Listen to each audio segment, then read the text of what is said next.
자유한국당이 위기입니다. 특히 언론 환경이 상당히 안 좋죠. 그런 열악한 언론 상황 속에서도 굳건하게 우리 자유한국당과 자유민주주의의 가치를 수호하기 위해서 투쟁하는 전사가 계십니다. 누군지 궁금하시죠? 예, 차명진 전 의원님 모시고 오늘 대화 나눠보도록 하겠습니다. 안녕하십니까? 감사합니다. 네. 영광입니다. 아이고, 저희가 영광입니다. 정말. 소개가 그냥 예.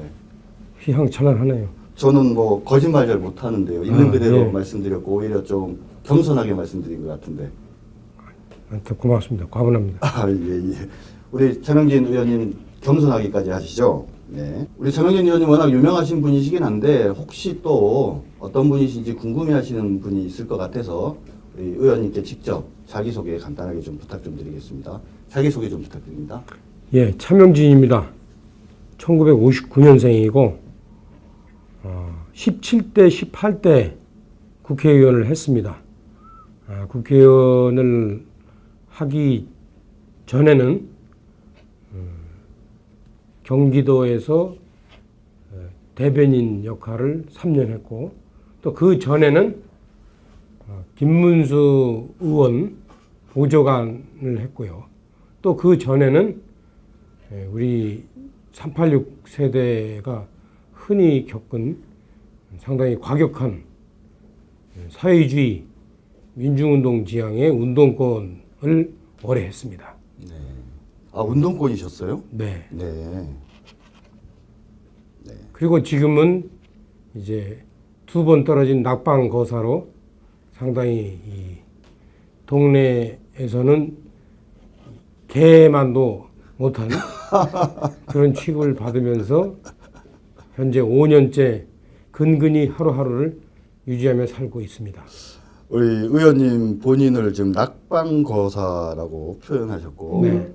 X만도 못한 표현을 쓰셨는데 그 제 얘기이기도 한 것 같습니다. 그렇죠. 네. 네, 아마 우리 정준길 대변인도 한번 제 지금 그 마지막 멘트에 대해서 단순히 웃음 섞인 조크가 아니라 참 피맺힌 정말 항변, 울분 이런 식으로 받아들였을 거예요. 예, 그렇죠? 지금 제가 힘들죠? 웃고 있지만은 지금 마음속에서는 울고 있습니다. 남 얘기가 아닙니다.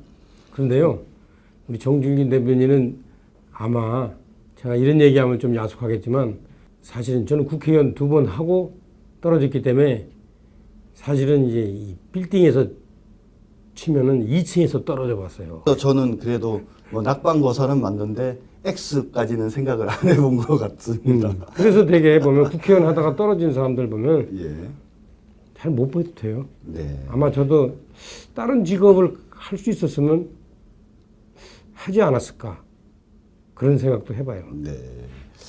의원 시절에 예. 그 누구보다도 정교조와의 싸움에 앞장서셨지 않습니까? 뭐 꼭 전교조하고 뿐만 아니라 일정하게 의원하면서 야당 내지 좌파들과의 그 논쟁 내지는 쟁투에서 항상 제가 앞장서 왔죠. 네. 특히 뭐 정교조와의 싸움에 아마 앞장서신 특별한 이유가 있으십니까? 전교조하고는 특별하게 제가 앞장섰다기보다는 당시에 그 앞장선 사람이 조전혁 전 의원이죠. 아, 조전혁 예. 의원이요. 예. 그 사람이 이제 전교조 조합원 명단을 공개를 했죠. 네. 이분이 전교조 조합원 명단을 공개는 아마 본인의 어떤 어떤 사명감 이런 것도 있고 그 공개해서 한번 언론에 좀 떠보고 싶었던 생각도 있었던 것 같아요. 네. 근데 이제 그때의 같은 당 소속의 초재선 의원들이 저거는 용감한 행동이다. 네. 부모들이 자기 자신의 자식이 누가 가르치는지를 알아야 되지 않느냐. 네. 이런 생각을 하고 있을 거다. 이런 뜻의 동감을 해가지고 우리도 그러면은 조전혁 의원이 혼자 외롭게 싸우는 그것을 좌시하지 말고 묵과하지 말고 우리도 그러면 그 리스트를 공개하자 네. 해서 8명인가 9명인가가 같이 공개를 했어요. 네. 저는 사실 그 당시에 네. 좀 머뭇거렸어요. 예. 머뭇거렸는데 머뭇거린 이유는 주변에서 야, 이 전교조 명단 공개하면 이게 법적으로 문제가 될 수 있다. 우리 네네. 정준길 대변인도 이제 변호사이지만 주로 법 아는 분들이 그런 얘기를 하더라고요. 네. 그런데 이제 다른 쪽에서는 뭔 소리냐? 어? 여럿이 하면은 아마 법적으로 제소하기도 힘들 거다. 네. 네. 이런 얘기를 하더라고요. 네. 그래서 그 사이에서 고민하던 중에 당시에 이 정태근 의원이 네. 일주일 있다가 저희 방에 찾아와서 아, 형 왜 공개 안 했냐? 빨리 공개하자. 다 우리 좀 속어로 다그리 붙으면 된다. 네. 그러더라고요. 그래서 저도 어떨결에 공개하게 됐습니다. 아, 그러셨습니까? 제가 왜 이 얘기를 지금 하냐면 네. 그 당시에 전교조 명단 공개를 앞장서서 주장하던 사람들이 지금 보니까 또 입장이 바뀌었는지 네. 다들 저기 뭐 나가든지 뭐 그랬더라고요 또. 네. 네. 그래서 참 사람의 입장이라는 게 저렇게 쉽게 바뀌는구나. 네.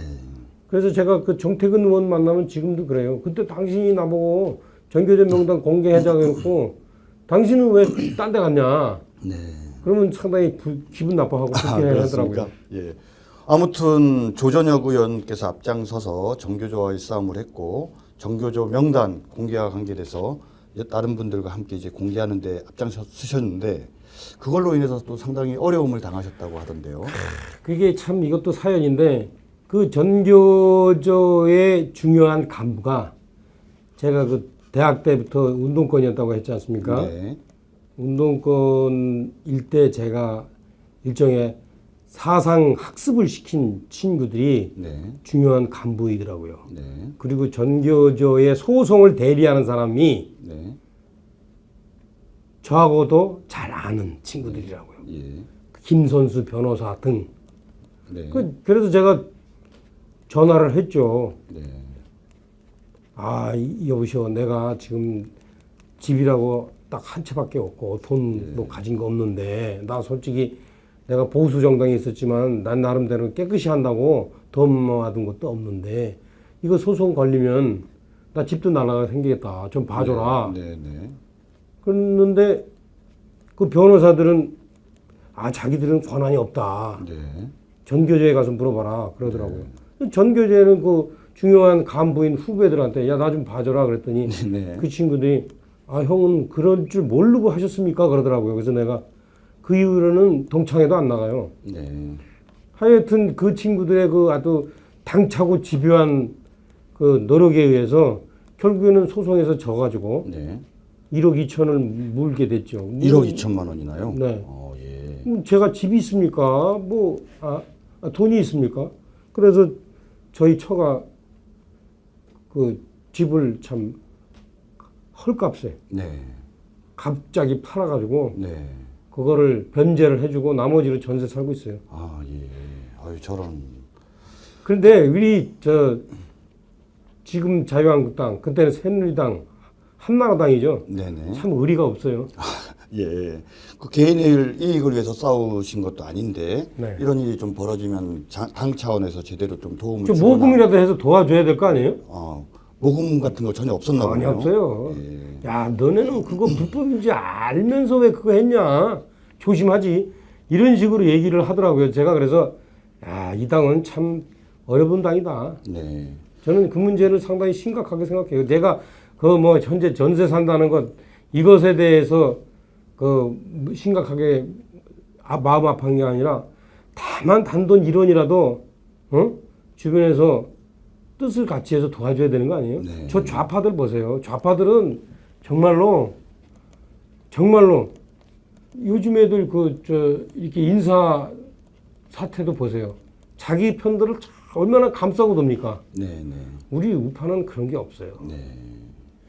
지금 뭐 사실 말씀하신 우리 의원님과의 관계 문제뿐만 아니라 과거에도 이런 당과 관계돼서 나름대로 헌신하고 노력하시다가 법적인 문제가 생기거나 그러면 다 나 몰라라 그럼요. 하고 당사자이니까 본인이 해결하라 이런 방식으로 사실은 우리 당이 우리는 운영된 네 것 이게 같아요. 참 저는 제가 뭐 솔직히 얘기하면 사회 활동의 절반을 좌파 운동권에 있다가 또 나머지 절반을 이 우파에 와 보면 우파는 그 지향하는 바가 역사적으로 전체 사회적으로 옳고 현실이고 하기 때문에 있지만 그 내부 조직에 네.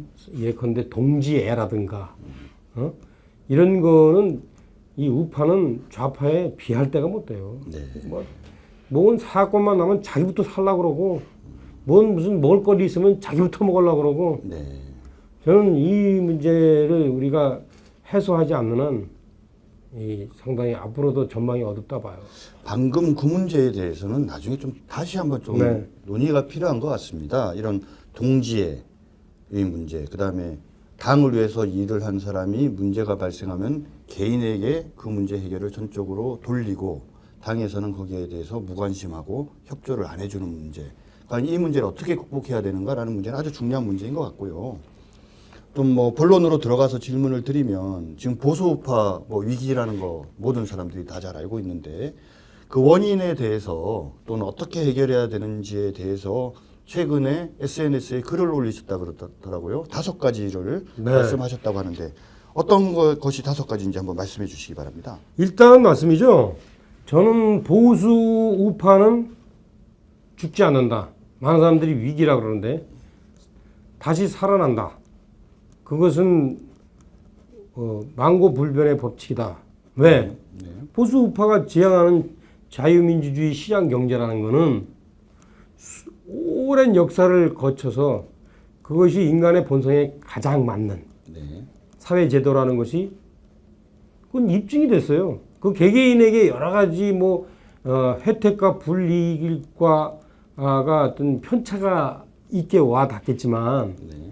전체 사회 시스템으로서는 자유민주주의 시장 경제만큼 우월한 시스템이 없단 말이에요. 네. 따라서 이제 지금 문재인 정부가 일정하게 그 대외 정책이나 경제 정책에서 좌파적인 그런 요소들을 도입하려고 하고 있지만 저는 반드시 실패할 수밖에 없고 이런 우리가 그동안 추구해 왔던 보수 우파적인 사회 시스템이 복원할 수밖에 없다. 네. 단 문제는 뭐냐? 그런 보수 우파의 정신의 담지자이자 보수 우파의 지도자로서 자유한국당을 비롯한 현재 보수 정당을 표방하고 있는 이 정당들이 앞으로 10년 후에도 존재할 수 있을까? 네. 살아남을 수 있을까? 네. 그 부분에 대해서는 아마 우리 정준길 대변인도 확답하기 어려울걸요? 네, 좀 걱정이 많습니다. 우리 실제 우리 대한민국 역사를 보면요, 보수 정당이 이렇게 맥이 이어오지 않았어요. 보수 정당이 상당히 어떤 소위 말하면 절벽에 가까운 변화들을 겪어왔어요. 과거에 쭉 보면요, 일제 시대 때부터 있었던 한민당은 자유당에 의해서 완전히 대체됐죠. 네. 요즘에 네. 그렇죠. 그러면서 그 한민당 잔당들이 지금 현재 민주당 쪽으로 가잖아요. 그렇죠. 사실 한민당은 네. 전당들은 그러면서 이 소위 말하는 미승만 박사가 자유당이라는 것을 완전히 새로운 사람으로 다시 다 대체를 해버려요. 네. 프랑스의 마크롱이 프랑스의 지배 정당이었던 사회당과 공화당을 완전히 갈아엎듯이 네. 그때 그랬어요. 그 다음에 자유당은 공화당에 의해서 완전히 180도 대체되죠. 네. 그렇네요. 몇 명만 살아남아요. 네. 공화당은 민정당에 의해서 180도 대체되죠. 네. 민정당은 민자당이 완전히 주역을 바꾸죠. 그렇죠. 3당 합당으로 또 김영삼 그렇죠. 민주화 세력이 들어와서 맞으니까요. 그런데 그 이후부터 이 민자당의 뿌리가 지금 우리 현재까지 이어지고 있는 거예요. 자그마치 한 세대를 넘어서 네. 어느 정도 이거 제가 볼 때 수명을 다한 것 같아요. 네. 그래서 웬만큼 자기 혁신하지 않는 한 과연 그 민자당에서 내려온 자유한국당까지의 뿌리, 그동안 이름 조금 바꾸고 얼굴 조금 바꿨던 이 뿌리가 과연 다음 10년 후에 뽑히지 않을 수 있을까? 네. 저는 거기에 대해서 회의가 들고 네. 그 점에 대해서 현재 자유한국당의 그야말로 차 뛰고 포 뛰고 다 그야말로 이제 마지막으로 마지노선에 이렇게 또아리를 트고 있는 분들에게 저는 강력한 경고장을 날리고 싶어요. 당신들 그러면은 이제는 당신들까지도 날아간다. 네. 지금 이제 5가지 얘기 전에 앞에 좀 되게 중요한 말씀들을 해주셔서 그거 정리하고 5가지 얘기를 한번 해보도록 하겠습니다. 지금 말씀의 취지는 오히려 보수 정당은 맥을 이어왔기보다는 끊임없이 거의 절벽 수준의 새로운 정당으로 혁신해왔고 변화해왔다. 그랬는데 그것이 민자당이 만들어진 3당 합당이 만들어진 이후에 거의 한 30년 가까운 시간 동안 결국 변화가 없이 그 수명을 다해가고 있다. 결국은 자유당도 그렇고 공화당도 그렇고 민정당도 그렇고 민자당도 그렇고 계승되어져 온 정당이 아니라 그렇죠. 근본적인 사회의 큰 변화 속에서 새로운 정당, 새로운 인물들로 구성된 그런 당들이 만들어 온 것이 우리 어떤 보수 정당의 역사인데 역사예요. 지금 현재 이 30년이 되면서 결국은 수명을 다해가고 있기 때문에 자기 혁신이 필요하다. 우리 차명진 의원님에 대해서 제가 아까 우리 누구보다도 자유민주주의와 우리 당을 위해서 정말 불굴의 투지로 싸우는 전사라고 말씀하셨는데 벌써 말씀하시는 내공의 깊이가 다르지 않습니까? 5가지 얘기를 지금 민주적 가치를 수용해야 된다. 보수는 하나로 단합해야 된다. 그다음 보수는 품격을 가져야 된다. 생활 보수가 되어야 한다. 그리고 그다음 자기를 희생할 줄 알아야 된다. 이렇게 5가지 말씀하셨어요. 한번 하나하나씩 좀 풀어보도록 하겠습니다. 첫 번째, 민주적 가치를 수용해야 된다. 이것은 무슨 말씀이십니까? 지금 말씀드린 것들은 제가 뭐 책에서 공부한 게 아니라 제가 우리 자유한국당에 입당한 지 23년이에요. 23년 동안 그야말로 저는 좌파 운동권에 있다가 보수 정당에 오면서 참 많은 주변에 변절했다 소리 듣고 주변 관계도 단절하고 그러면서 제가 살아온 지나간 시기 돈 버는 게 제 목적이 아니었으니까 제 명예를 지키는 것이 제 목적이었으니까 그 명예를 지키기 위해서 이 땅이 잘 돼야 된다 이런 생각에서 저는 진짜 제 한 몸 던져서 초계와 같이 당을 위해서 정말 못할 짓도 다 하고 못할 짓이라는 것은 누구 남은 돈을 뜯은거나 누구를 때린 게 아니라 어려운 정말 고난의 행군을 하신 거죠. 제 명예 이런 걸 다 희생해가면서 진짜 헌신한 나름대로 현재 시점에서 국회의원 2번 떨어지고 아무것도 안 남은 시점에서 내가 이 당에 정말 더 있어야 되나 말아야 되느냐 나를 그런 절체절명의 고민을 하는 시점에서 제 나름대로 5가지 당이 이렇게 변해야 된다라는 것을 얘기했는데 그 첫 번째 민주적 가치를 수용해야 된다. 이게 뭐냐면 우리 당이 있잖아요. 민주적 가치라는 게 이게 진보적인 것이고 보수적인 것이 아니다라는 생각을 좀 많이 해요. 그렇습니까? 네, 그래가지고 우리는 어떻게 보면은 어떤 지도자를 스스로 세워서 숭배하는 그런 이렇게 당의 전통이 좀 있어요.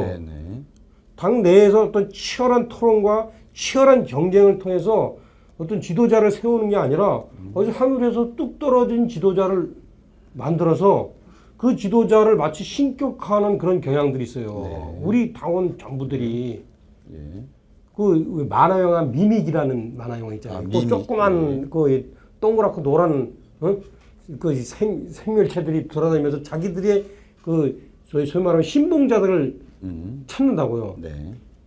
그 아무것도 아닌 신봉자를 찾아요. 그것처럼 우리 자유한국당은 그 스스로가 어떤 그 비민주적 전통을 생활하고 있어요. 뭐 제가 그 대상이 누구였는지는 말 안 해도 되겠죠. 말씀하셔도 괜찮습니다. 네, 저는 그렇게 생각해요. 가깝게는 박근혜 전 대통령. 주로 이제 대통령이죠. 그 다음에 이제 뭐 이명박 전 대통령은 사실은 대통령을 하면서 본인이 그런 정치를 오래 안 했기 때문에 스스로 권위를 세우는데 익숙치 않아가지고 사실 우리 보수 진영 내에서도 이렇게 특별하게 오히려 뭐 숭앙받고 그렇지는 않았어요. 그러니까 오히려 그분이 임기 말에 편하게 임기를 마치잖아요. 그거 참 아이러니한 거예요. 그 전에도 그렇고 이회창 총재도 있잖아요. 제가 가까이서 만나보면 그분도 나랑 뭐 별로 차이 없는 사람인데 그냥 뭐 전반적으로 이렇게 그분을 이렇게 2번씩이나 대통령 후보로 내세웠던 전직 장관 출신 뭐 3선 이상 국회의원들이 마치 이회창 총재를 무슨 뭐 신처럼 받들더라고. 그래서 야, 참 그러나 저는 그렇게 하면 안 된다.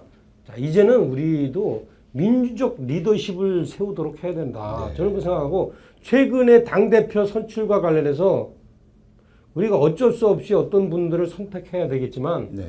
그러한 우리가 선택하는 분을 마치 좀 우리가 제가 볼 때는 과도하게 좀 이렇게 응?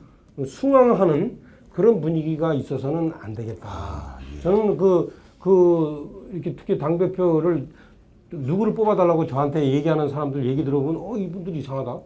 네. 그런 생각이 들어요. 그래서 네, 네. 뭐 좀 잘못된 건 지적도 하고 네. 그렇죠? 그다음에 이렇게 그분보다 내가 난 거 있으면 그분에 대해서 이런 것도 또 얘기도 해주고 네. 이래야 되는데 좀 뭐 그분한테서 뭔가 계시가 떨어지지 않을까 다 이렇게 위만 쳐다보는 그런 분위기가 있는데 우리는 이렇게 하면 있죠. 이게 어떤 문제가 생기냐면 나중에 그런 지도자들이 뭐 당에서는 버틸 수 있어. 그러나 전국 국민을 상대로 할 때는 안 되는 거예요. 네. 소통도 하고 배려도 하고 이런 지도자가 만들어져야 되는 거 아니에요, 우리가? 네. 그러니까 민주적 리더십의 전통이 없고 표현을 이렇게 했습니다. 신의 자리를 비워두고 그곳에 작대기라도 꽂아서 무조건 숭배하는 식의 어떤 그러한 정당 운영을 해왔기 때문에 그분이 당내에서는 존중을 받을지 모르겠지만 국민들을 상대로 소통하고 배려하고 하는 이런 부분에서는 근본적인 약점이 될 수밖에 없다. 그럼요. 이제는 이 모바일 시대가 돼가지고 네. 국민들의 지식 수준이요. 소위 말하면 엘리트라는 사람들하고 뭐 차이 안 나요. 그렇죠. 두 번째, 보수는 하나로 단합해야 한다. 이 말씀을 하셨습니다. 지금 이제 우리 보수가 갈라져 있어요. 네. 뭐 제가 볼 때는 이제 우리 자유한국당이 적통이지만 우리 자유한국당에서 떨어져 나간 바른정당 그리고 뭐 지금 이제 선거 때 투표를 유효한 의미를 얻지 못했지만 새누리당 그죠? 네. 당기고. 그리고 네. 국민의당을 사실은 있잖아요. 네. 지지하는 다수가 사실은 보수적인 분들이에요. 아, 그렇죠. 국민의당 지도부가 지금 저게 헷갈려서 그렇지. 네. 그게 다수는 보수적인 분들이거든요. 이분들도 아마 제가 볼 때는 우리 보수가 하나로 합치고 과거에 어쨌든 나쁜 이미지들을 세탁하면 네. 올 분들이에요. 그래서 네. 각자가 지금 그런데 문제는 뭐냐. 우리 이런 얘기가 있잖아요. 동서고금을 막느라고 불변의 진리. 보수는 부패해서 망하고 그다음에 좌파는 분열해서 망한다. 이거 우리나라 지금 거꾸로 돼 있어. 거꾸로 돼 있죠. 예. 예, 예. 그래서 빨리 우리 잡아야 돼요. 우리 웬만하면 서로 다 안고 가야 되는데 예. 지금 그것이 안 돼 있어요. 그래서 지금 되게 보면 제가 볼 때 박근혜 최순실 사태 이후 네. 그 충격 때문에 그런데 이 원리가 이제 박근혜 전 대통령 저는 뭐 방송에 나가서도 박근혜 전 대통령 아직 무죄 아니다. 그리고 박근혜 전 대통령이 상당히 최순실한테 당한 측면이 많다. 네. 라는 입장을 많이 얘기하면서 여러 가지 그 방송으로부터 제재도 받고 그 방송이 나간 것에 대한 어떤 소위 말하면 좌파 시청자들로부터 많이 공격도 받았지만 네. 지금도 저는 줄기차게 그 얘기해요. 그래서 그 정도로 제가 이제 박근혜 전 대통령을 존중하지만 그래도 이제는 우리가 있잖아요.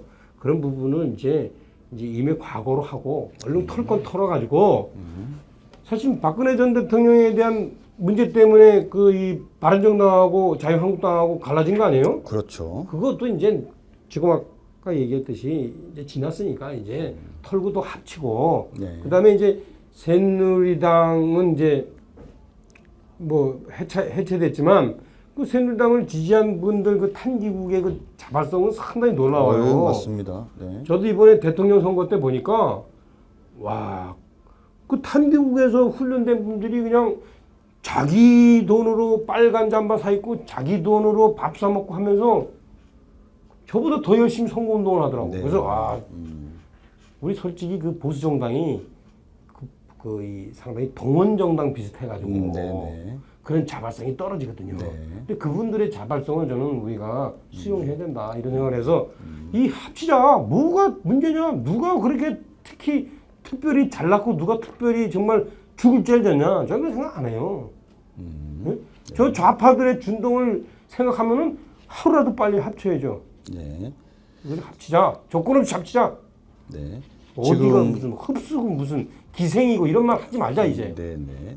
지금 좌파들이 제대로 국가를 운영하지 못하고 위기 상황에 빠뜨리는 것을 막기 위해서 하나로 단합해야 되는데 자유한국당의 적통성 그리고 바른정당의 개혁성, 탄기국의 자발성 이 세 가지를 전부 다 하나로 뭉쳐서 제대로 된 우리 우파 보수 정당을 만들어내야 된다. 정말 참 맞는 말씀 같습니다. 세 번째는 보수는 품격을 가져야 한다. 이 지적을 하셨어요. 한번 좀 설명 부탁드립니다. 이제 정치 지도자들이 국민으로부터 더 많이 안다.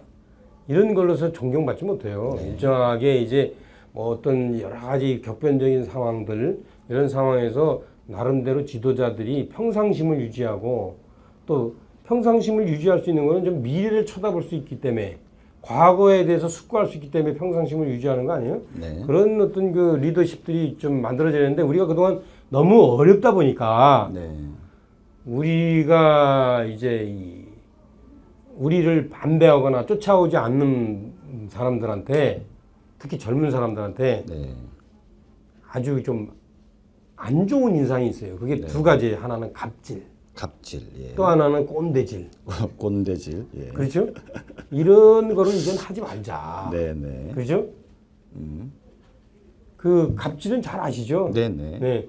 갑질은 사실은 어떻게 보면은 그 위치상 당연한 걸 수도 있는데 그 위치는 역할 분담이라고 생각해야 돼, 이제는. 네. 그래서 그 어떤 그 상대방이 나하고 어떤 다른 생각을 가질 때, 다른 행동을 할 때 그 연유가 어떤지 좀 조근조근 따져보고 네.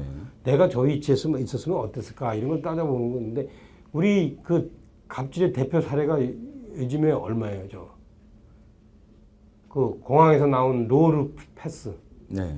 그거 있잖아요. 일반인들이 보면 눈 뒤집어져요. 네. 그건 몰라.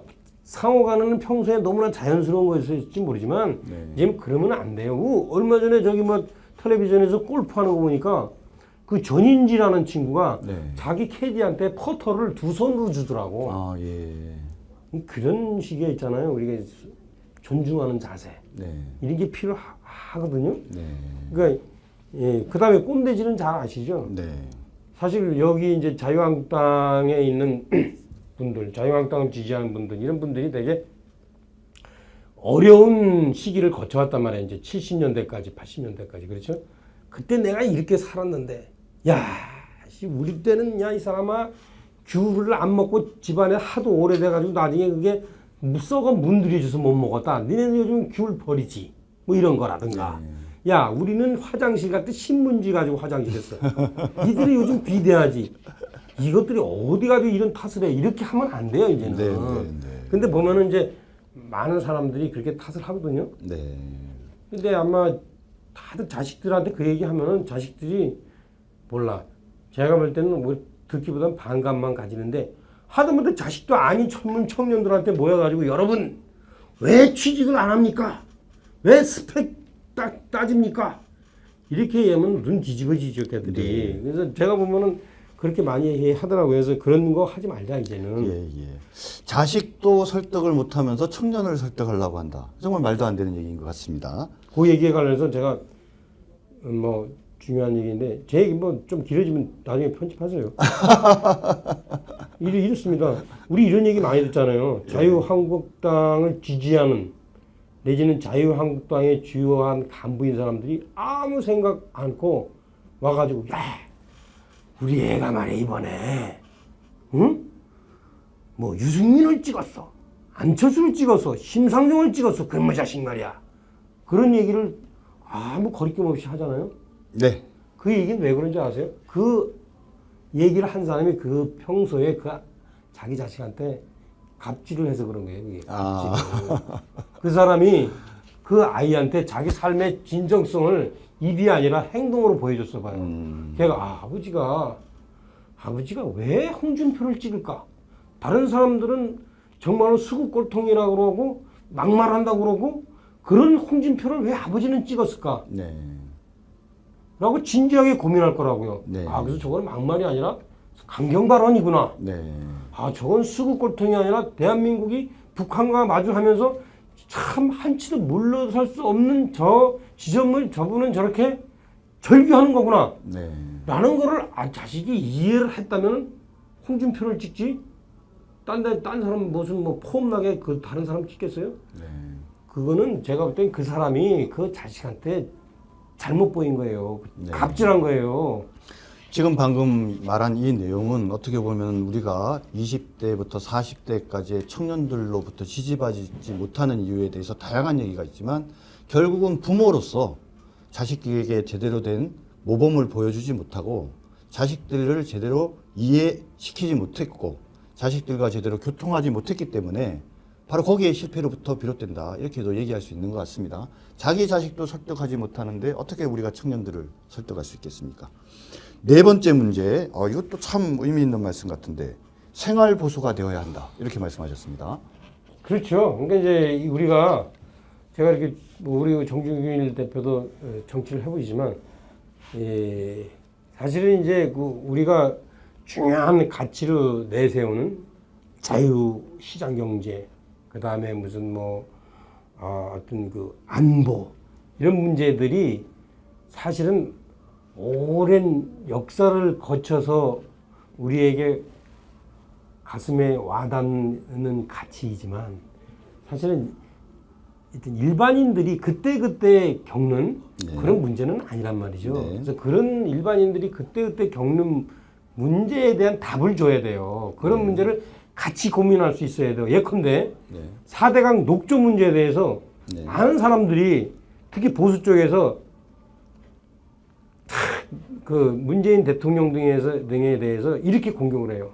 아니 그거는 강 상류에 있는 소위 오염원, 점오염원, 예컨대 무슨 뭐 이 농약을 쓰는 농법이라든가 아니면은 뭐 가축의 어떤 그 폐기물 같은 것들, 폐기물이라든가 그게 내려와가지고 그게 일파만파 그 녹조를 만드는 거다. 당신들은 그것도 모르고 왜 그 물을 그렇게 내려 보내려고 그러느냐라고 얘기하는 거는 있잖아요.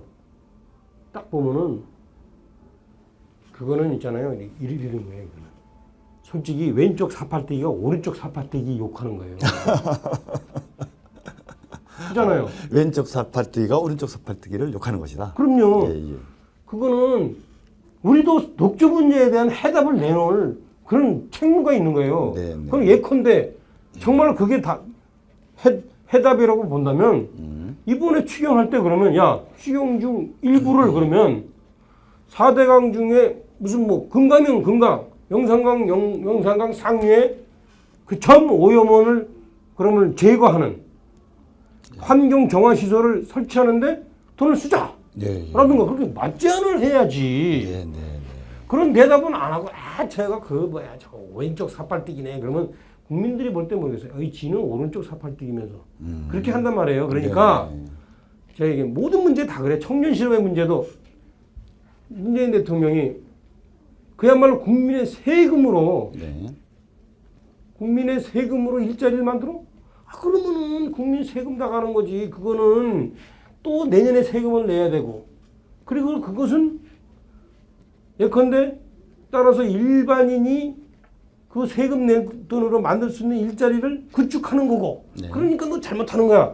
이렇게 얘기하는 것도 그것도 분명히 맞는 얘기지만 당장 애들 그 직장이 없었는데 어떡하란 말이에요.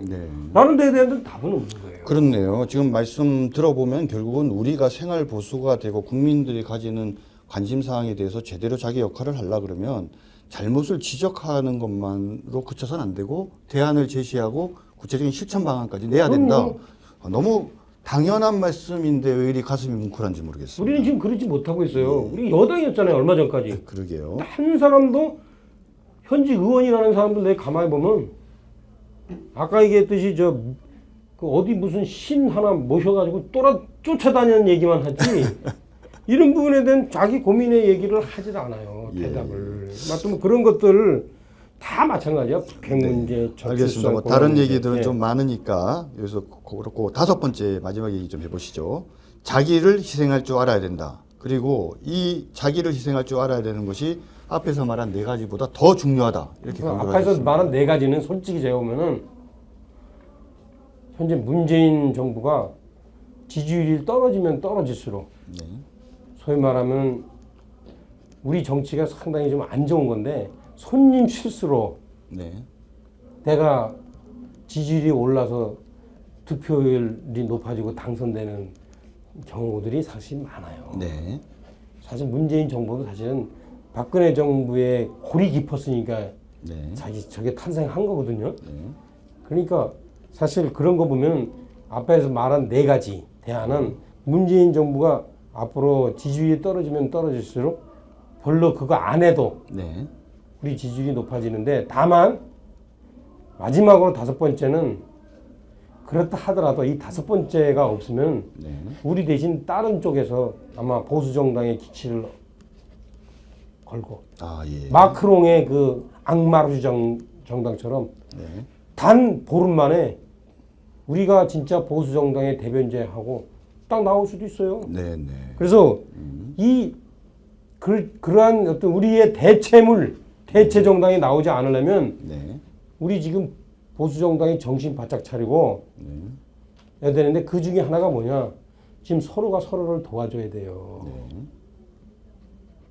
예? 서로가 자, 서로를 예. 도와줘야 된다.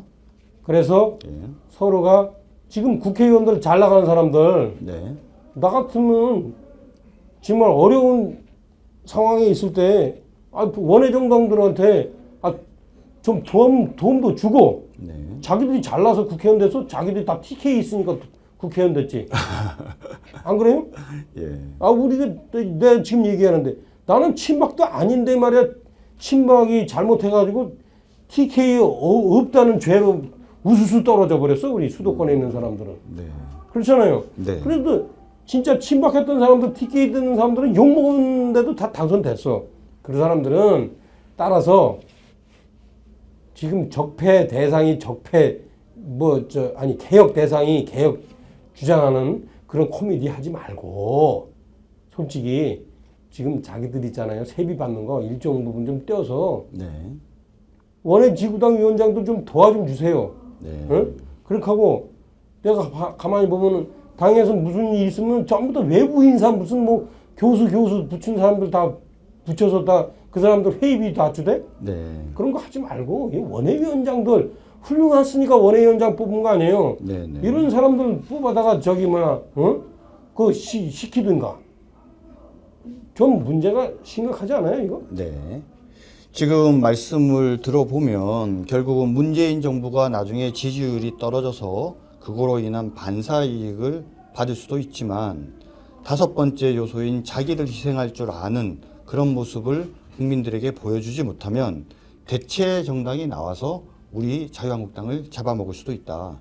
그렇기 때문에 그런 문재인 정부의 실수만 바라보고 있어서는 안 되는 것이고 자기 희생의 어떤 노력들, 그런 실천들 이런 걸 정말 보여줘야 된다. 그래서 제가 좀 마지막으로 그 문제와 관련해서 한마디 합시다. 예, 그러시죠. 말 터진 김에. 네네. 현재 박근혜 전 대통령을 저런 상태로 만드는데 주요 역할을 했던 3선 이상의 의원들은 빨리 지금 당장이라도 던지고 이제 그만하세요. 이제 그만해도 먹고 살 수 있잖아요. 꼭 삼선이라는 뭐 기준이 뭐 특별한 이유가 있으십니까? 왜냐하면 이제 재선까지는 네. 그렇게 힘을 발휘를 못하거든요. 네네. 그러니까 3선 이상은 상당 부분 힘을 발휘했어요. 그 사람들 나 최순실 존재 몰랐어요. 이렇게 얘기하면 안 돼요. 그 사람들은. 자, 우리 차명진 의원님 아까도 말씀드렸지만 종편과 언론을 통해서 우리 자유민주주의와 그리고 자유한국당을 위한 전사로서 열심히 싸우고 계신 분입니다. 자, 우리 자유한국당이 제대로 되려면 5가지가 필요하다. 첫 번째, 민주적 가치를 수용해야 된다. 두 번째, 보수는 단합해야 된다. 세 번째, 보수는 품격을 지켜야 된다. 네 번째, 생활 보수가 되어져야 한다. 다섯 번째, 자기를 희생할 줄 아는 그런 정당과 정당원들이 되어져야 한다. 이렇게 말씀하셨습니다. 한 말씀 한 말씀이 구체적인 생활 속에서 정치 활동을 하시는 가운데 당에 대한 깊은 애정이 있기 때문에 그렇기 때문에 깊이 고심하셨고 그 고심의 끝에서 나온 아주 적확한 입니다. 오늘 귀한 시간 내셔서 좋은 얘기 해주셔서 너무 감사드립니다. 고맙습니다. 예, 감사합니다.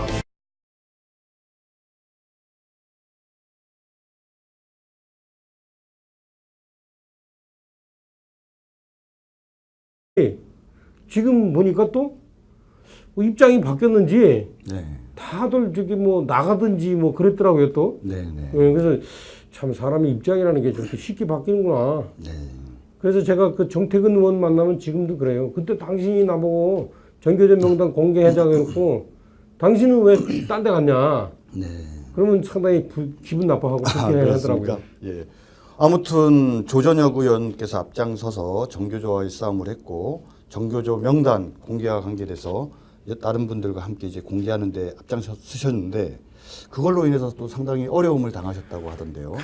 그게 참 이것도 사연인데 그 전교조의 중요한 간부가 제가 그 대학 때부터 운동권이었다고 했지 않습니까? 네. 운동권일 때 제가 일종의 사상 학습을 시킨 친구들이 네. 중요한 간부이더라고요. 네. 그리고 전교조의 소송을 대리하는 사람이 네. 저하고도 잘 아는 친구들이라고요. 예. 김선수 변호사 등. 네. 그래서 제가 전화를 했죠. 네. 아, 여보시오. 내가 지금 집이라고 딱 한 채밖에 없고 돈도 가진 거 없는데 나 솔직히 내가 보수 정당에 있었지만 난 나름대로 깨끗이 한다고 돈 모아둔 것도 없는데 이거 소송 걸리면 나 집도 날라가 생기겠다. 좀 봐줘라. 네. 네. 그랬는데 그 변호사들은 자기들은 권한이 없다. 네. 전교조에 가서 물어봐라 그러더라고요. 전교조에는 그 중요한 간부인 후배들한테 야 나 좀 봐줘라 그랬더니 네. 그 친구들이 형은 그런 줄 모르고 하셨습니까 그러더라고요. 그래서 내가 그 이후로는 동창회도 안 나가요. 네. 하여튼 그 친구들의 그 아주 당차고 집요한 그 노력에 의해서 결국에는 소송에서 져가지고 네. 1억 2천을 물게 됐죠. 1억 2천만 원이나요? 네. 예. 제가 집이 있습니까? 돈이 있습니까? 그래서 저희 처가 그 집을 참 헐값에 네. 갑자기 팔아가지고 네. 그거를 변제를 해주고 나머지로 전세 살고 있어요. 예. 아유, 저런. 그런데 우리 지금 자유한국당 그때는 새누리당 한나라당이죠. 네네. 참 의리가 없어요. 예. 그 개인의 이익을 위해서 싸우신 것도 아닌데 네. 이런 일이 좀 벌어지면 당 차원에서 제대로 좀 도움을 좀 주거나 모금이라도 해서 도와줘야 될 거 아니에요? 모금 같은 거 전혀 없었나 전혀 보네요. 없어요. 예. 야, 너네는 그거 불법인지 알면서 왜 그거 했냐? 조심하지. 이런 식으로 얘기를 하더라고요. 제가 그래서 이 당은 참 어려운 당이다. 네. 하지만 네. 전체 사회 시스템으로서는 자유민주주의 시장 경제만큼 우월한 시스템이 없단 말이에요. 네. 따라서 이제 지금 문재인 정부가 일정하게 그 대외 정책이나 경제 정책에서 좌파적인 그런 요소들을 도입하려고 하고 있지만 저는 반드시 실패할 수밖에 없고 이런 우리가 그동안 추구해 왔던 보수 우파적인 사회 시스템이 복원할 수밖에 없다. 네. 단 문제는 뭐냐? 그런 보수 우파의 정신의 담지자이자 보수 우파의 지도자로서 자유한국당을 비롯한 현재 보수 정당을 표방하고 있는 이 정당들이 앞으로 10년 후에도 존재할 수 있을까? 네. 살아남을 수 있을까? 네. 그 부분에 대해서는 아마 우리 정준길 대변인도 확답하기 어려울걸요? 네, 좀 걱정이 많습니다. 우리 실제 우리 대한민국 역사를 보면요. 보수 정당이 이렇게 맥이 이어오지 않았어요. 보수 정당이 상당히 어떤 소위 말하면 절벽에 가까운 변화들을 겪어왔어요. 과거에 쭉 보면요. 일제시대 때부터 있었던 한민당은 자유당에 의해서 완전히 대체됐죠. 네. 요즘에 네. 그렇죠. 그러면서 그 한민당 잔당들이 지금 현재 민주당 쪽으로 가잖아요. 그렇죠. 사실 한민당은 전당들이 그러면서 소위 말하는 미승만 박사가 자유당이라는 것을 완전히 새로운 사람으로 다시 다 대체를 해버려요. 네. 프랑스의 마크롱이 프랑스의 지배정당이었던 사회당과 공화당을 완전히 갈아엎듯이 네. 그때 그랬어요. 그 다음에 자유당은 공화당에 의해서 완전히 180도 대체되죠. 네. 그렇네요. 몇 명만 살아남아요. 네. 공화당은 민정당에 의해서 180도 대체되죠. 네. 민정당은 민자당이 완전히 주역을 바꾸죠. 그렇죠. 3당 합당으로 또 김영삼 그렇죠. 민주화 세력이 들어와서 맞으니까요. 그런데 그 이후부터 이 민자당의 뿌리가 지금 우리 현재까지 이어지고 있는 거예요. 자그마치 한 세대를 넘어서 네. 어느 정도 이거 제가 볼 때 수명을 다한 것 같아요. 네. 그래서 웬만큼 자기 혁신하지 않는 한 과연 그 민자당에서 내려온 자유한국당까지 뿌리, 그동안 이름 조금 바꾸고 얼굴 조금 바꿨던 이 뿌리가 과연 다음 10년 후에 뽑히지 않을 수 있을까? 네. 저는 거기에 대해서 회의가 들고 네. 그 점에 대해서 현재 자유한국당에 그야말로 뭐 차 뛰고 포 뛰고 다 그야말로 이제 마지막으로 마지노선에 이렇게 또아리를 트고 있는 자유한국당의 위기입니다. 특히 언론 환경이 상당히 안 좋죠. 그런 열악한 언론 상황 속에서도 굳건하게 우리 자유한국당과 자유민주주의의 가치를 수호하기 위해서 투쟁하는 전사가 계십니다. 누군지 궁금하시죠? 예, 차명진 전 의원님 모시고 오늘 대화 나눠보도록 하겠습니다. 안녕하십니까? 감사합니다. 네. 아, 영광입니다. 아유, 저희가 영광입니다. 정말. 소개가 그냥 응? 예. 휘황찬란하네요. 저는 뭐 거짓말 잘 못하는데요. 있는 그대로 예. 말씀드렸고 오히려 좀 겸손하게 말씀드린 것 같은데. 하여튼 고맙습니다. 과분합니다. 아, 예, 예. 우리 차명진 의원님 겸손하기까지 하시죠. 네. 우리 차명진 의원님 워낙 유명하신 분이시긴 한데 혹시 또 어떤 분이신지 궁금해하시는 분이 있을 것 같아서 우리 의원님께 직접 자기소개 간단하게 좀 부탁 좀 드리겠습니다. 자기소개 좀 부탁드립니다. 예, 차명진입니다. 1959년생이고 17대, 18대 국회의원을 했습니다. 국회의원을 하기 전에는 경기도에서 대변인 역할을 3년 했고 또 그 전에는 김문수 의원 보좌관을 했고요. 또 그 전에는 우리 386 세대가 흔히 겪은 상당히 과격한 사회주의 민중운동 지향의 운동권을 오래 했습니다. 네. 아, 운동권이셨어요? 네. 네.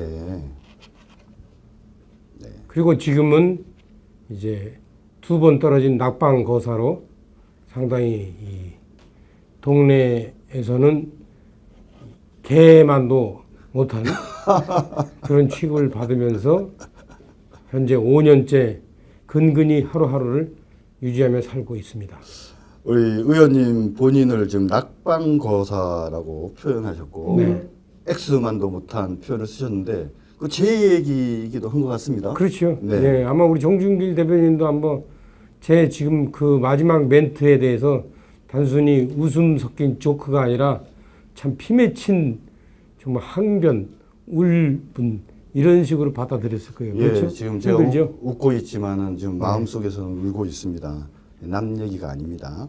그런데요, 우리 정준길 대변인은 아마 제가 이런 얘기하면 좀 야속하겠지만 사실은 저는 국회의원 2번 하고 떨어졌기 때문에 사실은 이제 이 빌딩에서 치면은 2층에서 떨어져 봤어요. 저는 그래도 뭐 낙방거사는 맞는데 X까지는 생각을 안 해본 것 같습니다. 그래서 되게 보면 국회의원 하다가 떨어진 사람들 보면 예, 잘 못 버텨요. 네, 아마 저도 다른 직업을 할 수 있었으면 하지 않았을까 그런 생각도 해봐요. 네. 의원 시절에 예. 그 누구보다도 정교조와의 싸움에 앞장서셨지 않습니까?